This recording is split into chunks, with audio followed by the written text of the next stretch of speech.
Yo, what's up, ladies, gentlemen, and they, them, and welcome back to Apoptosis, Selene, or whatever the name of the game is. It's been a minute since we last left off.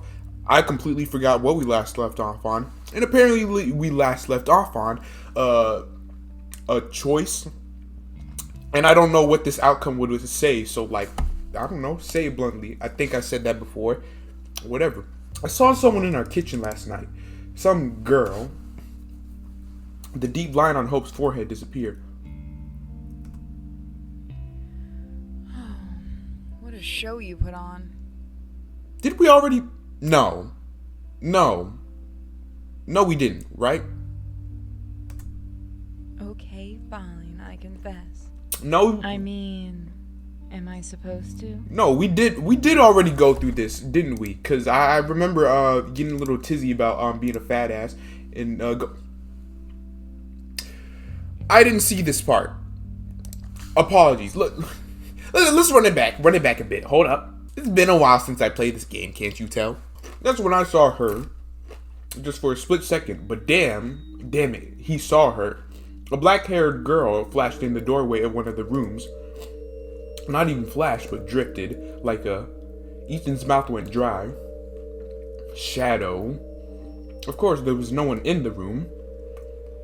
This has gone too far. Ethan had gone too far, but he couldn't turn back, even though he was going to. He didn't even make coffee. He wanted to get rid of that question, get a good night's sleep, and forget about the whole thing. Forget about that shadow that danced in the dark. Oh, danced in the kitchen. Forget about the pale silhouette that wandered through his apartment. Forget that at this very moment someone is looking at the back of his head, and that look makes his skin feel as cold as the kitchen floor last night, and the hairs one by one stand on end.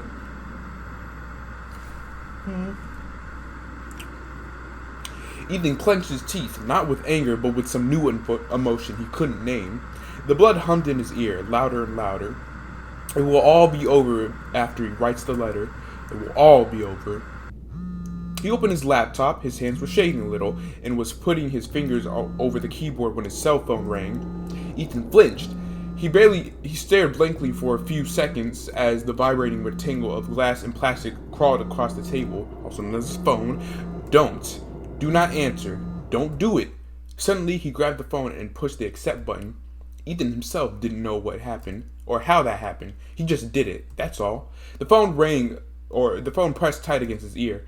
He waited for a hoarse, gurgling voice to call his name and tell him look behind. Or what it was supposed to happen in cases like this. Hope? Ethan? Oh, hi, Hope. Hope! Were you expecting someone else, you dolt? Mm-hmm. Okay, sorry.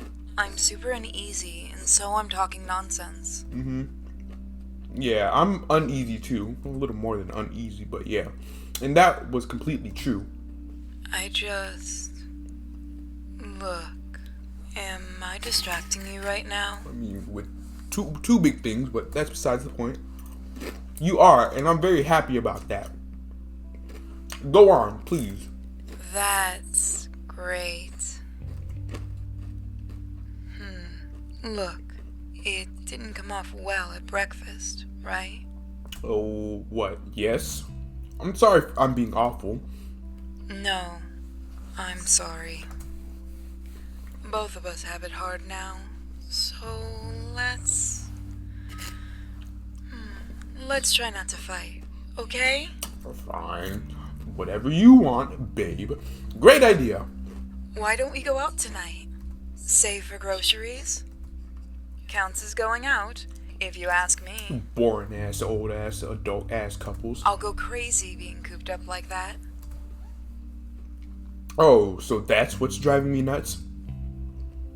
Should go out for zucchini more often. So what do you say? Okay, we're going to buy all the zucchini tonight. Hope laughed.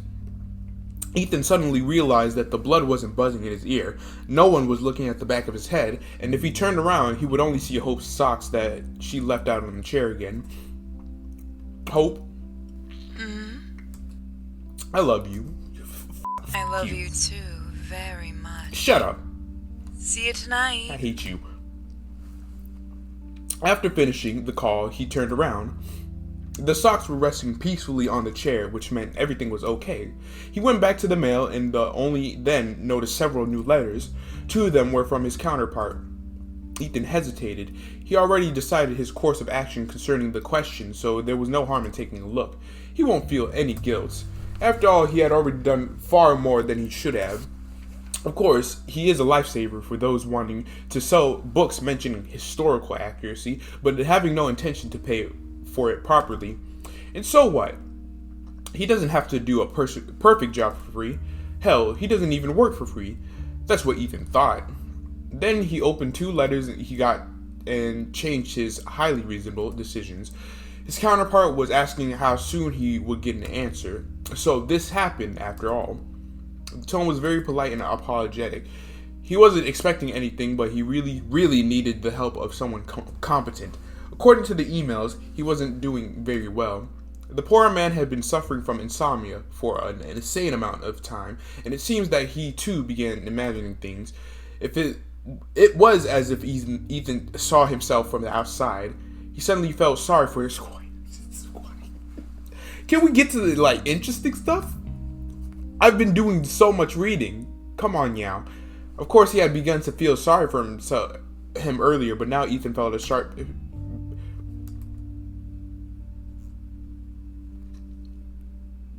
Let me get a chip real quick. He realized that if he helps his acquaintance, he will help himself, but if he steps back now, what is the value of a specialist who is afraid of a little challenge? As Hope once said, the career ladder is more made of thorn. Of course, he no longer worked in an office, but professional growth requires twice as much effort if you are self-employed. And besides, Ethan had Hope. Hope who never gives in so easily and forgets her socks on the chair. Hope who loves him very much. Hope who will go to the store with him tonight because being cooped up like that can drive one crazy. This must be what was happening to his acquaintance right now. Ethan had to help him. Not because of the money, but because he could and because it was the right thing to do. So is this the acquaintance, the first dude we played in the beginning of the game?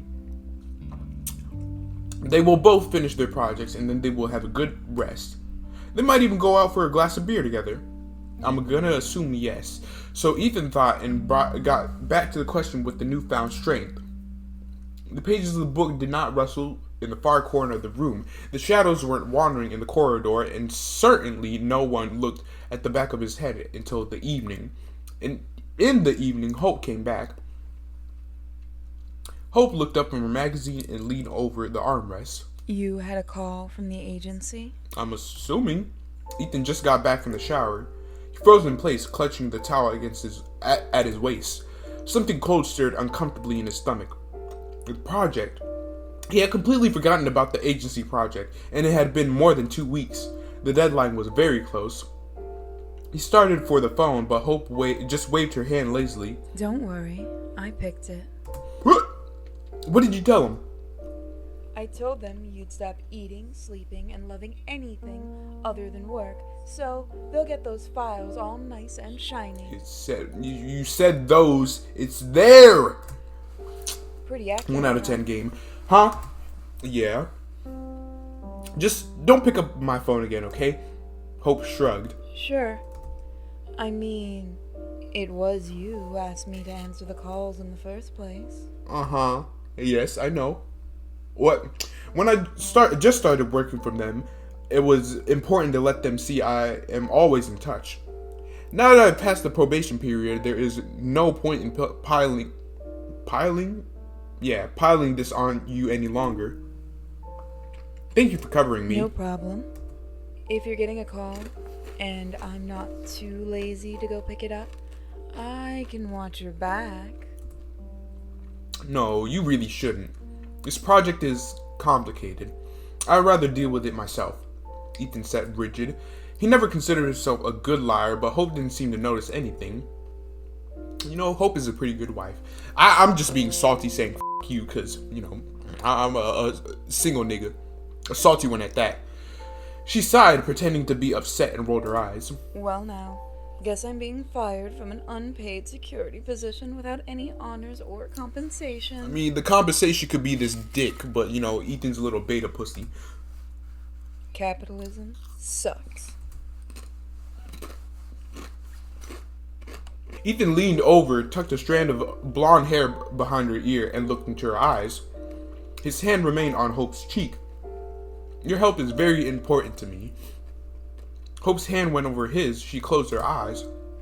I know. I couldn't have done it without you. What else is new? They kissed. When Hope pulled away, she looked pleased, a slight smile on her lips. Are we still going to the store? I'm not sure. They reached for each other again, but the phone gave a shrill ring. Don't answer it! After the phone call this morning, Ethan turned the silent mode off. Oh well. My city needs me. I don't know if you know this, but I'm Black Man. Not Batman, Black Man. Ethan briefly pressed his lips to her forehead. Hope sighed and slapped his ass. If God existed, You tease. He'd really want us to buy some zucchinis. Nigga, just go out for the I'll zucchini. go and get dressed. The call was from the agency. They needed more details and dates. Ethan went out into the hallway and tried to make it sound as plausible as he could. Yes, he understands that the deadline is very close.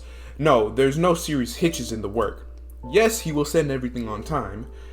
When the call finally ended, Ethan's neck and face were flushed by this time. He was a lousy liar after all. Ethan had to catch his breath. When he returned to the room, Hope was reaching for his laptop.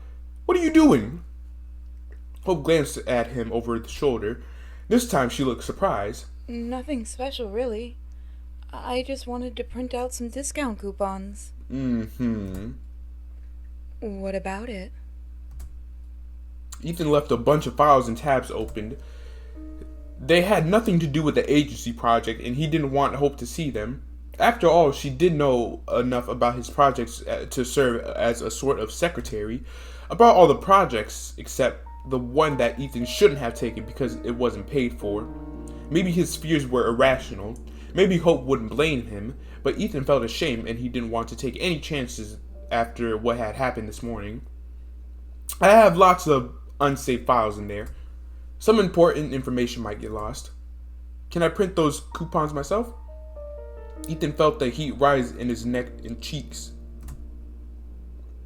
Hope stared at him for a few seconds. Ethan couldn't read the expression on her face, and that creeped him out. He was ready to hear the reapproaches.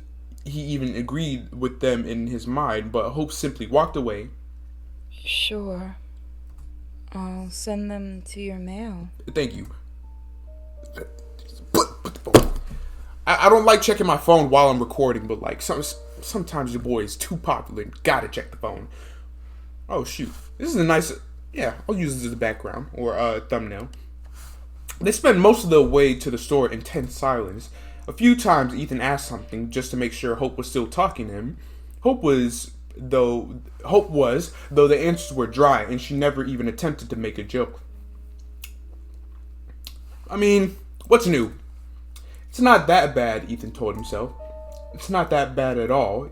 If you repeat it again and again, you could buy a little time, but in the end, the anxiety will prevail. It always does. Ethan's mind quickly figured out the owner was trying to trick it and spat out the chewing gum. At that moment, Ethan got caught in an avalanche of thoughts he didn't want to deal with and couldn't in his current state. Something had to be done, to be said, but what? And maybe he shouldn't actually do something after all. Ethan imagined touching Hope's finger, and he immediately saw her pulling the hand back. Her eyes glistened how she opens her mouth to ask the questions Ethan had no answer to. They'd have to talk one way or another. Ethan didn't know where to start without burying himself even deeper. He had been thinking about it the whole way, but never came up with anything.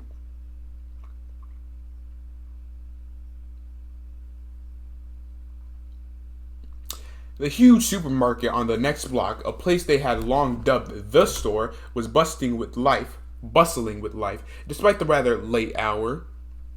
As soon as they entered the large glass doors, the tension began to come off on its own. Oh, you look very nice. And that's going to be a thumbnail. No. Don't show that yet. No. Alright. The carts were scarce, but Ethan got them one in exchange for a coupon. Hope gave him a thumbs up with "not bad at all" expression on her face. Hope enthusiastically presented a huge, colorful, utterly ludicrous mug, and Ethan immediately agreed they had to buy it. They tried to find a pair for the mug, but a brooding supermarket employee said it was the last one. They were a little disappointed, but, well, at least it was something. Looking for the mug was the thing that finally did the trick. Now they were huddled together, looking for their favorite treats and arguing about which... Where is my... where's my horny shit? Where's my visual novel DDLC psychological horror shit? I don't want to be reminded of how lonely I am, okay? That's how it was until they reached the meat department. Meats? I'll go pick something out before it's all cleared. Hope nodded absently. She was stuck at one of the big fridges in the middle of the hall. Okay. I'll be waiting for you here. Why are you looking at the meats, huh? Why are you looking at the meats? The meat shelves were half empty as usual at this hour. Ethan was hoping to find a steak or some minced meat. However, he soon forgot about both. This is the horny shit I'm talking about. There was a girl standing by one of the shelves. Ethan couldn't see her face, only her pale back under a white dress with thin straps, and also her disheveled dark hair. Selene? Ethan's cheek was stung with cold as his face was lying on the shelf in one of those refrigerated display cases. Just between the pork ribs and lone ribeye in the back, in a black polyester foam tray. Is that her? Ethan took a few uncertain steps forward. Then he backed away, almost knocking over a nice old lady. He couldn't even muster an apology. Grabbed the first thing that came to hand and turned around to the nearest row of shelves. He tried not to run, because it would have looked too stupid. Ethan explained to himself as he reached to the end of the row and peered around the corner. The girl was still picking out meat. Isn't what you're doing now stupid, too? For sure it is, Ethan agreed with himself. It is Selene. The cold no longer burned his cheek, and the girl seemed quite ordinary. Except she was dressed too lightly for the current weather, but that was still not considered a crime in any of the states. I mean, you'll get judged, but you can freeze your ass off. You'll still get judged. I've seen someone in school with shorts on, like almost booty shorts like these kind of shorts, except like I wear leggings under mine. This nigga was wearing straight ass shorts, no leggings under, no nothing. His knees were ashy as hell. Ethan smiled to his own thoughts. Generally speaking, the girl was rather attractive, and her light clothing allowed one to fully appreciate it. Her thin waist passing into a seductive curve of her hip, and beneath the folds of white fabric, one could make out her rounded ass. Fun. I wasn't staring. Well, what? I was asking broccoli or Brussels sprouts. Broccoli. I do like Brussels sprouts, but broccoli's more elite. Hope stood still with the two colorful plastic bags in her hands, looking at Ethan questioningly. He blinked several times, squinting as if he had just stepped out of the bright light from a darkened room. When did he get back to Hope? Why was he holding a bottle of Thousand Island dressing? I don't know. I said broccoli, idiot. He was a little dizzy. Are you alright? Nah, I saw the booty. Yeah, never mind. No, I'm not. I saw the booty, nigga. The booty was nice. It was fun. I'm sorry. I was just lost in thought of that booty. Hope tried to not look in the direction Ethan had been focusing on for so long. She really tried, but sometimes trying isn't enough, no matter how much effort you put in. At that very moment, the dark-haired girl's light white dress was floating away from the meat shelves. She must have finally made her choice. I see. For a moment, Ethan thought both colorful plastic bags were about to slap him in the face. But Hope just smiled and tossed the bags into the cart. Ethan heard them crunch loudly as they hit the bottom. Well, let's take a bath. What? Do you mean let's take both? I heard let's take a bath. I know Variety is the spice of life. I know I'm not capping right then and there. They haven't bought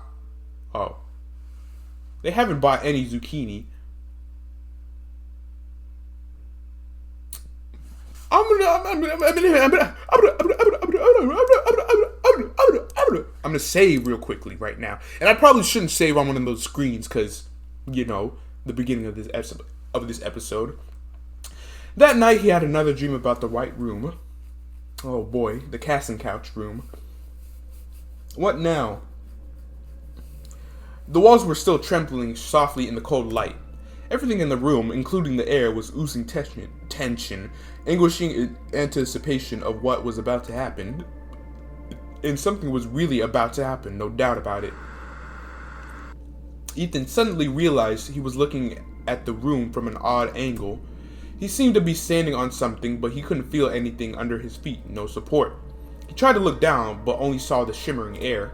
He had no legs, and nothing above the missing legs, as if he was not there. Or rather, he was. The shimmering air, the chipped ceiling, and the walls that were still trembling.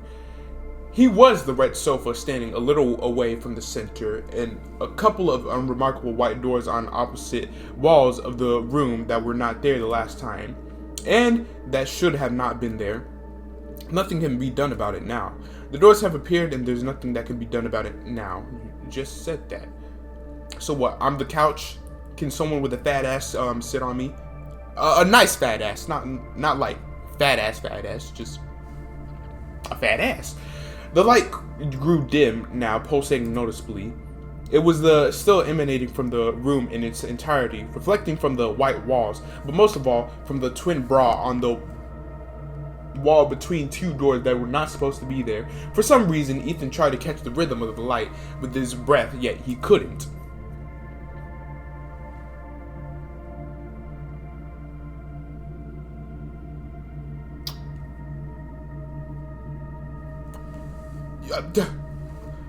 What was the point of that? There was two figures sitting on the sofa, one fair, the other dark. The dark one came into the room through the doors, but Ethan couldn't guess which one.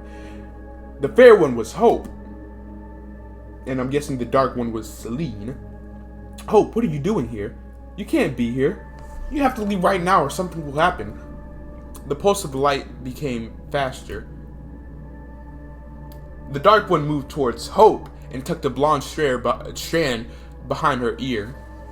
Everything was happening very slowly, as if underwater. There was something odd about the dark one. Something about her was wrong, but Ethan couldn't guess what. She leaned towards Hope's ear and covered her mouth with her hand, and Hope leaned towards her and listened very carefully, as if they had a mutual secret among themselves. Something was about to happen. They both looked at Ethan, even though Ethan wasn't here, or rather, was nowhere, because no white room ever existed. One of them smiled. The dark one's fingers slid down Hope's chin. A soft, rounded line. They were no longer looking at Ethan, only at each other, very closely, and were slowly inhaling the light. They're gonna sex. Right? Oh! Oh my god, two girls kissing. How could this be? Oh, it's too much. No, I'm not unrobing right now because it's mad cold as hell. Like, my nipples are mad hard right now because it's cold. Well, I mean, because... No, it's cold. It's very cold. I get it's wintertime and all that, but it's cold as hell up in my room. The dark one stroked Hope's cheek, and there was no light left between their ajar lips as they collided. All right, just breathe. Just breathe. It's just two girls kissing. What's wrong with that? Ethan saw drops of saliva glistening on their lips. The dark one lit. You know what? Go ahead. Make that a thumbnail or whatever. Shoot. Man, I got so many thumbnail materials for this video. I like this game just because of how many thumbnail material I can have for it. Don't take those quotations out of context. The dark one licked her lips and raised her tongue to make space for a long black snake as it got out of her mouth. The snake swayed, tasted the air with his own tongue, and reached out to Hope. Hope closed her eyes. Now the snake was stroking her cheek long and black over and over again, in a spiral, always in a spiral. Hope reached for the band that covered her eyes, and the dark girl reached for her hand, and their fingers intertwined, and the light between their lips melted as it always happens at sunset. Yet there was no snake. It was just a black ribbon, a poisonous ribbon covered in scales. Ooh. The pulse of the room became faster. One of the lamps came into an eclipse. She has a number of faces, that's a clue. The bodies of two girls emerged on the red sofa, and his own flesh was shaking and shrinking. Ligaments, valves, bones, vessels in places where they came very close to the shabby red upholstery. His heart rate became faster. And then something happened. Ethan woke up. Yes, I was very much enjoying it, Steve Achievement. His breath was bubbling in his throat. The ceiling above him was flaring with immeasurable darkness, and down below his stomach he felt a searing heat. The heat was so intense, Ethan had to sneak into the bathroom, and as his old man used to say, he had to he beat his meat. And not just once, but whopping 2? Did you just beat it off 2 times? Damn, you got some stamina. After that, Ethan loomed over the sink and was looking at himself in a small rectangular mirror for quite a while. At some point, his lips started trembling. Ethan did not wait to hear where this was going.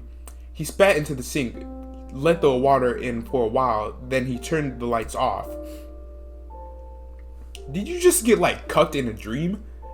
And then you beat off about it? GG's, bro. GG's.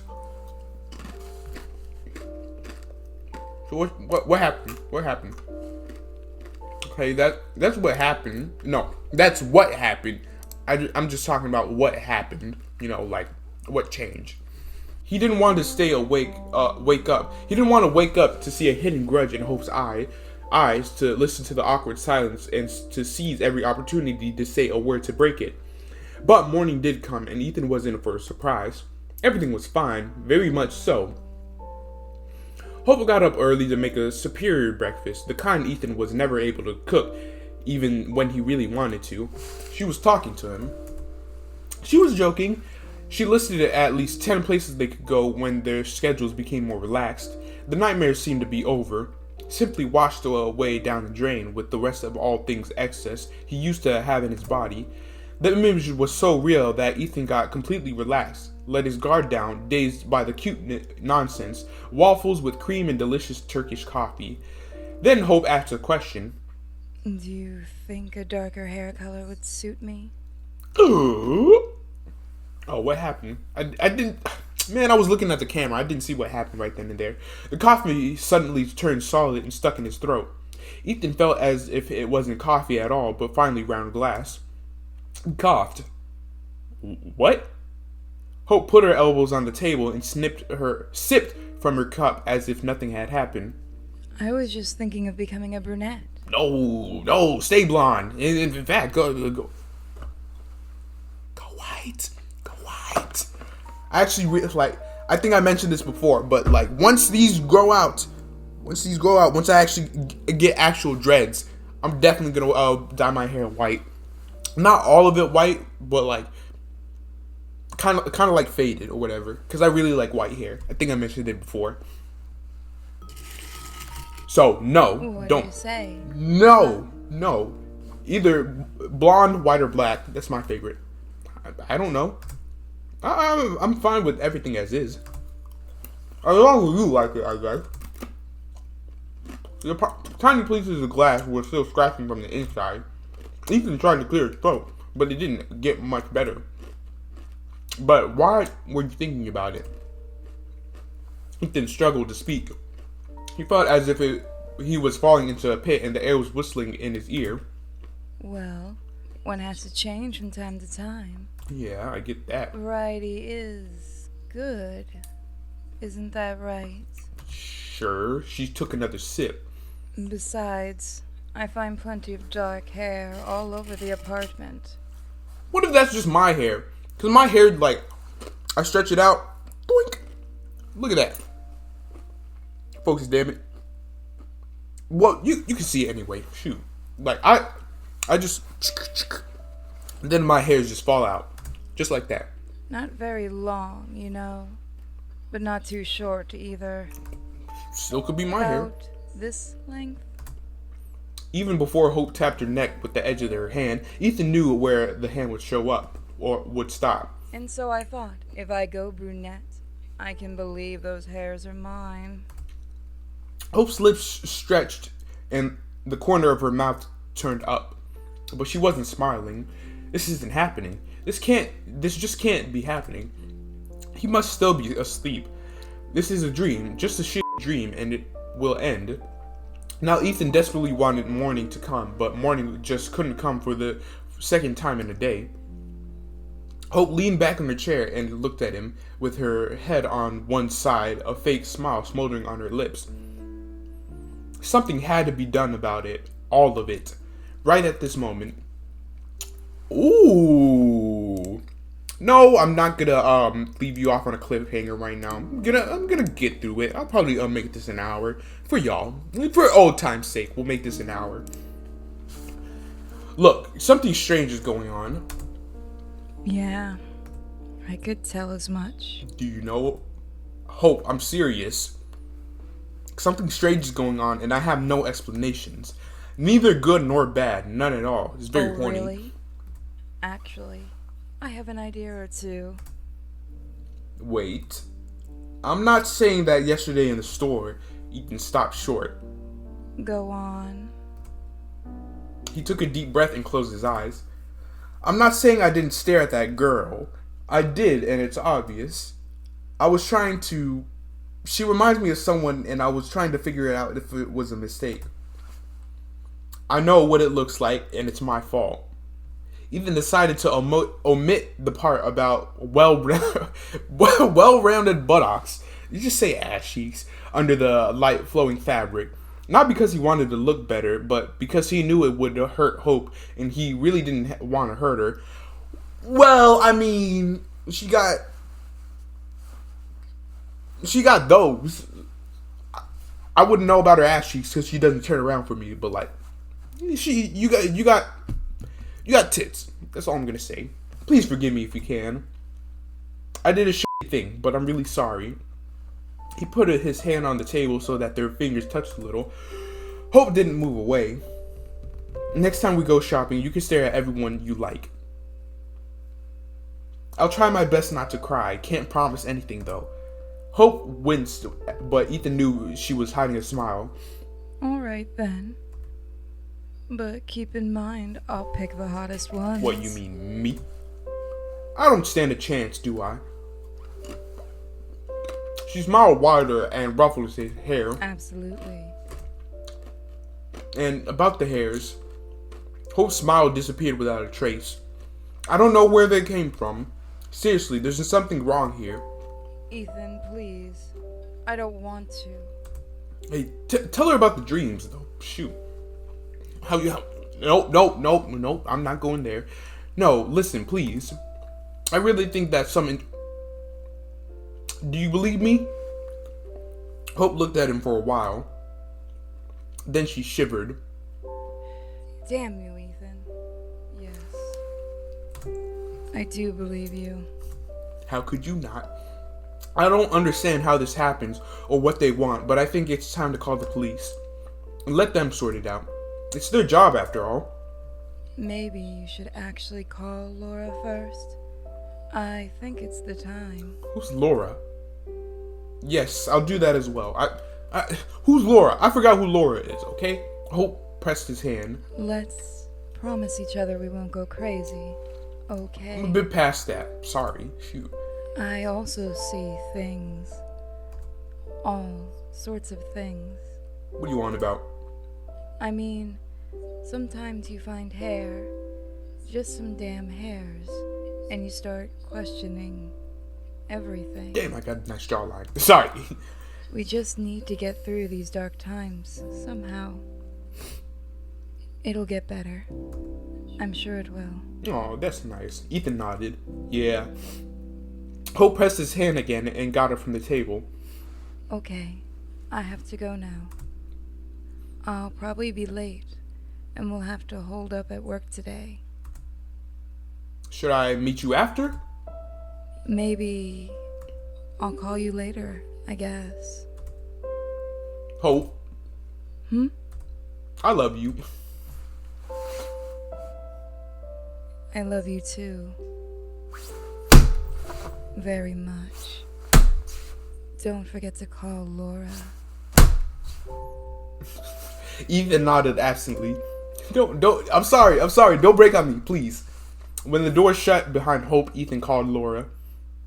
And that, yeah, this is definitely a place to stop. So, dink, bink, bonk. We're gonna leave it off right there. Apologies for leaving Selene off so long, cause man, again, I should not I forgot what other series I did this with, but I should not be leaving series off like this where I haven't recorded them in like weeks or months, because then I start forgetting everything about the story and what made me start like recording it in the first place, enjoying it in the first place. Like, comment, sub, follow Twitter, X, whatever you want to call it. I don't know, give someone a hug. Shoot, tell someone you love them, because I know certainly someone loved you, and it's me. Nah, but seriously, I don't know, just have a good day. That concludes the show, ladies and gentlemen, today, thems. Make sure to say see you later on your way out, and catch you next show. Till next time, peace out.